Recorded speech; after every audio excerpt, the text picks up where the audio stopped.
আচ্ছা কোনছে আল্লাহ বড় না মানুষ বড়? ধরো গাদা, তুই কার হাতে কার জোড়া দেশ? কুড়াই আল্লাহ আর কুড়াই মানুষ। যেটা কবার কইছে ওইটা কন। আল্লাহ বড় না মানুষ বড়? আল্লাহই তো বড়।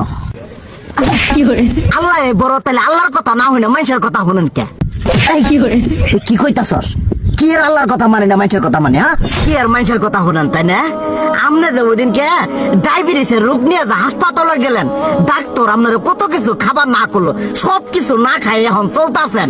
তাহলে আল্লাহ যে আপনারে কইছে যে হারাম খাবার না, সুদ খাবার না, কই আপনি তো কাম কাজ বাদ দিয়ে এলাকার মধ্যে টাকা পয়সা না গায়ে খালি ওইলে দিয়েই খান, নিজেরা টিয়াও হালাল ভাবে কামাই করেন না, ওই সুদ তো না কয়টা টিয়া করে লাভ আহে ওইলে দিয়ে দিয়ে চলেন আর পেট বড় বানাইছেন। শুনেন একটা কথা কই, হারামের কোনোদিন আরাম নাই।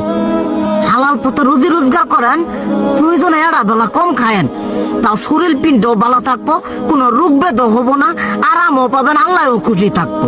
তুই আমার এইভাবে বুঝাবি আগে কইলি না কে? আসলে এই বিষয়টা তো আমি কখনো মাথায় এইভাবে নিইনি যে আমাদের কখনো ডাক্তার নিষেধ করলে ঠিকই আমরা নিষেধ মানি, কিন্তু উপর আলাদা কত কিছু নিষেধ করে দিয়ে সেটা মানি না।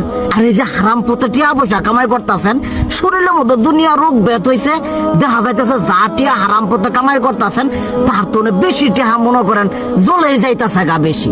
আজকের পর থেকে আমি আর এই হারাম সুদ খামো না, আমি হালাল পথে চলবো, হালাল টাকা পয়সা ইনকাম করবো।